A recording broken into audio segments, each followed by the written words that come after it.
নমস্কাৰ চাবসকল, এটা ভাল খবৰটো বহুত ভাল ক'বলৈ গ'লে যিবিলাকে মিউচুৱেল ট্ৰান্সফাৰ বিচাৰি আছিলে তেওঁলোকৰ বাবে। কাৰণ কথাটো হ'ল যে আমাৰ যিটো HRMS পৰ্টেল আছিলে সেই পৰ্টেলটো মানে বহুত দিন হ'ল মানে বন্ধ হৈ থকাটো।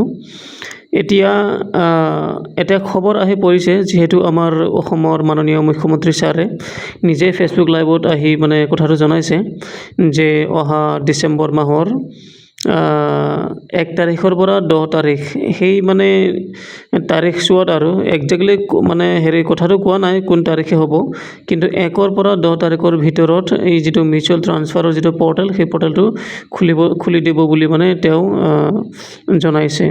গতিকে চাবসকল, এই যিটো আমাৰ মানে মাননীয় মুখ্যমন্ত্ৰী ছাৰে যিটো কথাটো ক'লে সেই কথাটো আপোনালোকে নিজে শুনকচোন।